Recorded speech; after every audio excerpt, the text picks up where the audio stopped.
জীবনের প্রথমবার আমি এবার খেয়েছি হাঁসের মাংস। আগে মনে হয় আমি কখনো হাঁসের মাংস খাইনি, ছোটবেলায় খেয়েছি কিনা সেই কথা এখনো মনে নেই। কিন্তু এবার মেজো বোনের বাড়িতে যাওয়ার পর তার হাজবেন্ড বাজার থেকে 3টা বড় বড় চীনা হাঁস কিনে নিয়ে আসলো। সেই হাঁস আমি নিজেই কেটে ধুয়ে রান্না করেছি। আর সেই হাঁস খাওয়ার পর আমার কেমন লেগেছে সেটি জানতে হলে পুরো ভিডিওটি দেখতে হবে, একদম স্কিপ না করে। হ্যালো ভিউয়ার্স, আসসালামু আলাইকুম, কেমন আছেন সবাই? আর দেখেন খাঁচার ভিতরে কি সুন্দর 3টা চীনা হাঁস, সবগুলো একদম জড়সড় হয়ে সুন্দর করে বসে আছে। আমার মেজো বোন নাকি বলেছিল সে হচ্ছে হাঁসের মাংস খাবে, আর তাই তার হাজবেন্ড হচ্ছে একদম হাঁসের ব্যাপারীর কাছে অর্ডার দিয়ে রেখেছিল যেন হাঁস এনে দেয়। আর এখানে টোটাল 4টা হাঁস নিয়ে এসেছিল, এক একটা হাঁস পড়েছিল 1300 টাকা করে। 4টার মধ্যে একটাই হচ্ছে ওই দিন জবাই করে ফেলেছে আর বাকি 3টা রেখে দিয়েছে। আর এইখানে তোর হাঁসকে ধরে লাবিব অনেক মজা করছিল আর বলছিল এত ভারী কেন, আমি তো নিতেই পারছি না, এরকম হাঁস আমি কোনো সময় দেখিনি, এত ভারী কেন, বারবার একই কথা বলছিল। হাঁসগুলো কিন্তু বেশ মোটা তাজা ছিল এবং হাঁসের গায়ে কিন্তু অনেক মাংস হয়েছে। আর আমার মনে হয় দেশি হাঁসের চেয়ে চীনা হাঁসের মাংস একটু বেশি ভালো লাগে।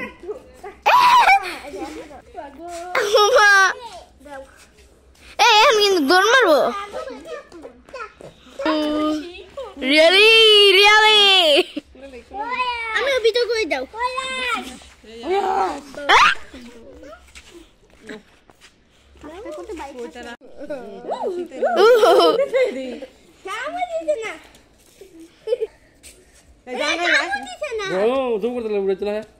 না জুম ভাই দৌড়াই দাও সুন্দর করে যাও যাও জুম করে নিও যাও এই তো উল্টে তোর কামড় দিব ওটা মুখ ঘুরাই যাচ্ছে দে দে দে দে কামড় দিয়ে দে ফাঁকা দাও ফাঁকা দাও ফাঁকা ফাঁকা গুলা গুলা এ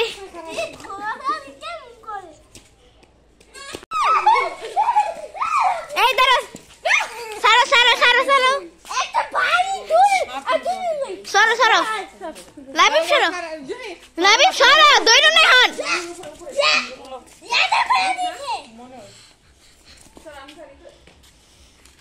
এটা করে দিছে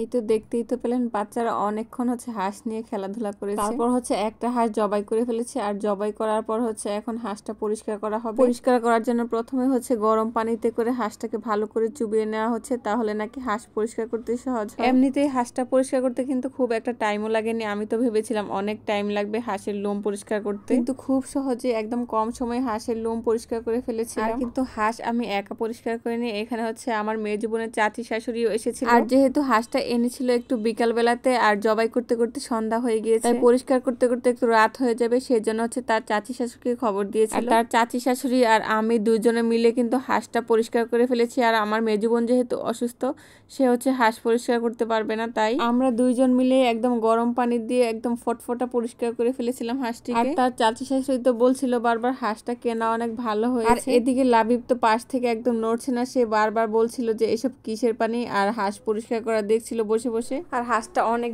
বড় ছিল, আর বড় থাকার কারণে কিন্তু হাঁসটা বাঁচতে অনেক সুবিধা হয়েছে। কারণ হাঁস যদি ছোট থাকে তাহলে লোমগুলো একদম চামড়ার ভিতরে থাকে, ওইগুলা বাঁচতে নাকি অনেক কষ্ট লাগে। আর এই তো আমরা সবাই কথা বলতে বলতে এদিকে তো হাঁস প্রায় বাচ্চা শেষই হয়ে গিয়েছে। আর এইদিকে হাঁস বাঁচার জন্য যে পানি নিয়েছিলাম গরম পানিটা, সেটা হচ্ছে ঠান্ডা হয়ে গিয়েছে, আর ঠান্ডা পানি দিয়ে হাঁস ভালোভাবে পরিষ্কার হয় না, লোমগুলো উঠে। তাই আমি গ্যাসের চুলায় পানি গরম দিয়েছিলাম, আর সেই পানি হচ্ছে গরম হয়ে গিয়েছে।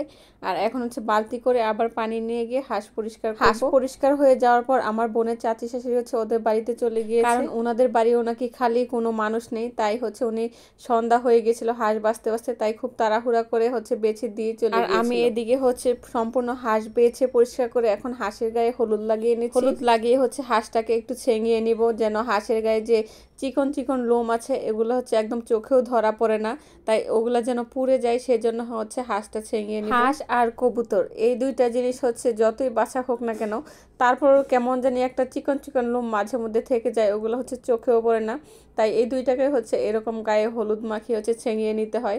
আর গায়ে হলুদ না মাখালে হচ্ছে হাঁসটা কালো হয়ে যায়, তাই জন্য হচ্ছে হলুদ মাখলে হাঁসটার গায়ের রং অনেক সুন্দর। আবার এখন দেখছি অনেকে অন্যান্য পদ্ধতিতেও হাঁস পরিষ্কার করে, হাঁসের গায়ে চালের গুঁড়া মাখিয়ে নাকি টান দিলে হচ্ছে সেটা হাঁসের লোমগুলো উঠে যায়, ওইভাবে অনেক সহজ নাকি। কিন্তু আমি হচ্ছে এভাবেই অভ্যস্ত, আমি কবুতর হচ্ছে এভাবে পরিষ্কার করি। আর হাঁস তো কখনো পরিষ্কার করিনি, কিন্তু প্রসেসটা একটু হলেও জানি, তাই হচ্ছে আমি এভাবেই পরিষ্কার করি। হাঁসটা কিন্তু অনেক ভারী, আমার হচ্ছে ধরে রাখতে রাখতে হাতও ব্যথা হয়ে গিয়েছে, তাই কতক্ষণ হচ্ছে চুলার উপরে রেখে দিচ্ছি আর কতক্ষণ হচ্ছে এভাবে ধরে রাখছি। হাঁসটা এভাবে ছেঙাতে গিয়ে কিন্তু আমার বেশ অনেকটা সময় লেগে গিয়েছে, কারণ হাঁসটা যেহেতু অনেক বড় আর হাঁসের একদম হাতের নিচটি সব ঘুরিয়ে ঘুরিয়ে পরিষ্কার করতে কিন্তু অনেকটা সময় লেগে যায়। আর আমিও বেশ সচেতনতার সাথে পরিষ্কার করছিলাম যেন কোনোভাবেই কোনো লোম না থাকে। যতক্ষণ মানে সাধ্যে আছে, চোখে দেখতে পাচ্ছি ততক্ষণ হচ্ছে এটা পরিষ্কার করছিলাম, খাওয়ার সময় যেন কারো পাতে কোনো প্রকার লোম না যায় সেজন্য। যাই হোক, অ্যাট লাস্ট আমি সবটুকু বেছে নিতে পেরেছিলাম, কোনো লোম হচ্ছে আমার চোখে বাজছিল না।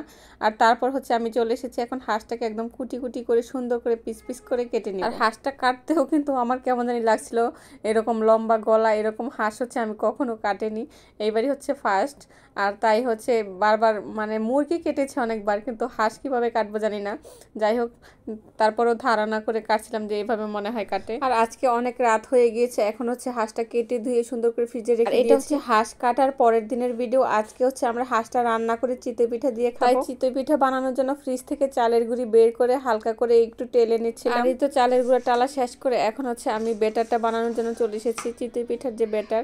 আর বারবার ভাবছিলাম কেমন হবে, পিঠা কি ফুলবেই নাকি না ফুলবে আল্লাহ জানে। আর এখন আমার মেজো বোনও হচ্ছে বাড়িতে নেই, সেই হচ্ছে ডাক্তারের কাছে গিয়ে আমি হচ্ছে সব বাচ্চা কাচ্চাদের খাইয়ে দেয় হচ্ছে টিভি দেখতে দিয়ে এসে এখানে পিঠা বানানোর জন্য বেটারটা রেডি করছি। আর মনে মনে ভাবছিলাম পিঠা যদি না হয় তাহলে কি হবে, মনে হয় রুটি বানানোই ভালো ছিল, এই কথা ভাবছিলাম আর সাথে সাথে কাজও করছিলাম। আর গ্যাসের চুলায় হচ্ছে অনেক সময় পিঠা হতে চায় না, আর আজকে যেহেতু আমি গ্যাসের চুলায় পিঠা বানাবো তাই অনেক ভাবছিলাম। আর পিঠার ব্যাটারটা রেডি করে এখন হচ্ছে আমি চলে এসেছি রান্নাঘরে। আবার হচ্ছে এখন মাংসটাও বসিয়ে দিব, আর মাংস বসাতে গিয়ে দেখি রসুন বাটা শেষ। তৎক্ষণাৎ আমি ব্লেন্ডার করার টাইম নেই, তাই হচ্ছে আমি খালি 4টা রসুন হচ্ছে একটু বেটে নিয়ে রসুন বাটা শেষ করে এখন চলে এসেছি রান্না করতে। আর কড়াইয়ের মধ্যে হচ্ছে সরিষার তেল দিয়ে, আর সবাই তো হাঁসের মাংস খাওয়ার জন্য পাগল হয়ে গিয়েছে, বিশেষ করে বাচ্চারা, তারা বারবার আসছিল আর বলছিল কখন মাংস রান্না করা হবে। এখন চুলার মধ্যে হচ্ছে সব ধরনের মশলা টসলা দিয়ে দিয়েছি। আর আমি তো কখনো হাঁসের মাংস রান্নাও করিনি, হাঁসের মাংসটা হচ্ছে এবার প্রথমেই রান্না করছি, জানি না খেতে কেমন হবে আল্লাহ জানে। আর আমি তো আমার সর্বোচ্চ চেষ্টা করছিলাম যেন মাংস রান্নাটা ভালো হয়। আর আমার মেজো বোন নাকি এর আগেও হচ্ছে হাঁসের মাংস রান্না করেছে, আর তার কাছ থেকে শুনে নিয়েছিলাম কিভাবে রান্না করতে হবে। সে বলল হাঁসের মাংসতে নাকি মশলার পরিমাণটা একটু বেশি দিতে হয়, তাহলে যে হাঁসের মাংসের একটা গন্ধ সেটা আসে না। আর এমনিতেও চীনা হাঁসে দেখলাম খুব একটা গন্ধ নেই, এর আগে হচ্ছে দেশি হাঁস একজন আমাকে দিয়েছিল, সেই হাঁসটাতে মনে হয়েছিল কেমন একটা গন্ধ। আর এখন তো আমার মাংস কষানোটা প্রায় শেষ হয়ে গিয়েছে, একদম সুন্দর তেল উঠে গিয়েছে মাংসের উপরে। আর মাংসটা ভালো করে কষানো হওয়ার পরে কিন্তু আমি একটু ঝোল দিয়ে দিব। এমনিতে কিন্তু কষাতে কষাতেই মাংসটা অনেক সিদ্ধ হয়ে গেছে আর সুন্দর একটা গ্রান বের হচ্ছে। আর যাই হোক, যে এরকমই হোক, আমি তো রান্না করতে পেরেছি, এটাই হচ্ছে বড়। এখন হচ্ছে মাংসটাতে ঝোল দিয়ে দিয়েছি, মাংসটা ঝোল দিয়ে দেওয়ার পর হচ্ছে ঢাকনা দিয়ে ঢেকে দিব, তারপর হতে যতক্ষণ সময়। আর এখন তো আমি চুলার মধ্যে পিঠার শাঁসটাও বসিয়ে দিয়েছি, এই সাজে নাকি ভালো পিঠা হয়, কিন্তু পিঠাটা হচ্ছে আমি প্রথম পিঠা দিয়েছি, এটা পিঠাটা হচ্ছে মাঝখান দিয়ে কেমন জানি কাঁচা ছিল। আর এতক্ষণ হচ্ছে আমার মেজো বোনও চলে এসেছে, আর সে কিন্তু আসার সময় সুন্দর একটা জিনিস কিনে নিয়ে এসেছে। আর সেটা কি জানে, এটা হচ্ছে এই সুন্দর চুলা। সে হচ্ছে আসার সময় রাস্তা থেকে হচ্ছে এই চুলাটি কিনে নিয়ে এসেছে, কারণ সে হচ্ছে বাইরে বসে এরকম মাটির চুলায় রান্না করে হচ্ছে খাবে, সেজন্য। এটা হচ্ছে সিমেন্টের চুলা, কিন্তু চুলাতে এত সুন্দর আগুন জ্বলছিল। আর এখন সেই হাঁসের মাংসটাকে হচ্ছে আবার বাইরে এনে একটু গরম করছিলাম। আর ঘরের চুলা থেকে যেহেতু পিঠাটা হচ্ছিল না, আর আমরা এখন বাইরে বসে হচ্ছে পিঠা বানিয়ে খাবো, আর দেখি কি রকম হয়। আর আমরা যখন আমার বোনের বাড়িতে গেছিলাম তখন কিন্তু ছিল একদম শৈত্যপ্রবাহ,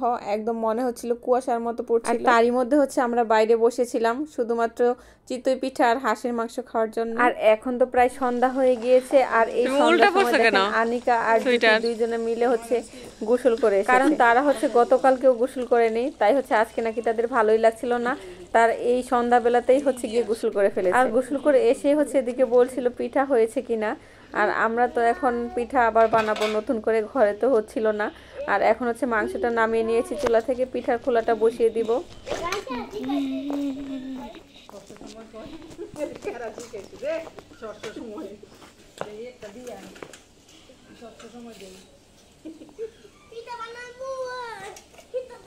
মামুনি মামুনি মা জুহি দেখাই জুহি মাত্র আমরা গোসল করে আইলাম একটা হাই দিয়া দাও এই লাবি চুর কত কার খায়া ফলাইতেছে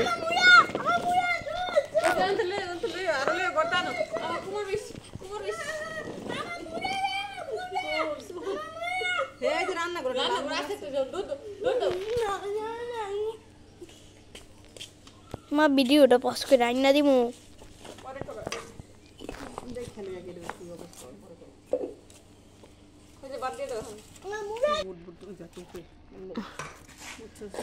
উপরে একটা ইয়া ওরে এলাকা করতে দিস যাতে ইয়া উদ্ভূত হয়। আর এখন কিন্তু পিঠাগুলো অনেক সুন্দর হয়েছে আর আমি তো একটা পিঠা হওয়ার পরে এদিকে মাংস নিয়ে বসে পড়েছি খাওয়ার জন্য আর মাংসটাও কিন্তু অনেক ভালো হয়েছে খেতে আমি তো একদম ঝোল নিয়ে বসে পড়েছি মাংস নিয়ে এখন হচ্ছে চিতই পিঠা দিয়ে মাংস দিয়ে টেস্ট করব আর আমি এই প্রথমবার মাংস খাচ্ছিলাম হাঁসের আর কোনো খারাপই কিন্তু লাগছিল না কারণ যেহেতু এই চীনা হাঁসে কোনো গন্ধ নেই তাই হচ্ছে একটুও খারাপ লাগছিল না খেতে বরং আর অনেক ভালো লাগছিল আমি ছাড়া আমাদের বাড়ি সবাই হচ্ছে হাঁস খায় আর আমি তো এবার খেয়ে ফেলেছি এখন হচ্ছে আর কোনো কথাই নেই এখন থেকে দেশি হাঁস খেতে পারি না পারি চীনা হাঁস কিন্তু ঠিকই খেতে পারবো আমি কিন্তু বিকাল বেলাতেও খেয়েছিলাম আবার রাতের বেলাতেও হচ্ছে এই পিঠা আর মাংসই খেয়েছিলাম আর ভাত খাওয়া আর ভিডিও শেষে বলতে চাই আপনাদের যদি আমার ভিডিওটি ভালো লেগে থাকে তাহলে চাইলে একটি লাইক দিয়ে দিতে পারেন আর আরো ভালো লেগে থাকলে চাইলে আমার চ্যানেলটি সাবস্ক্রাইব করে দিতে পারেন আর যারা অলরেডি এই কাজটি করে দিয়েছেন তাদেরকে অনেক অনেক ভালোবাসা আর আপনারা যারা আমার চ্যানেলে নতুন এসেছেন তারা কিন্তু চাইলে আমার আগের ভিডিওগুলো দেখে দিতে পারেন আর দেখা হলে যদি ভালো লেগে থাকে তাহলে একটি লাইকও দিয়ে দিতে পারেন আপনাদের লাইক আর সাবস্ক্রাইবের মধ্যে কিন্তু আমি কাজ করার আরো অনেক বেশি অনুপ্রেরণা পাই খেতে খেতে আজকে এখানে বিদায় নিচ্ছি সবাই ভালো থাকবেন আসসালামু আলাইকুম আল্লাহ হাফেজ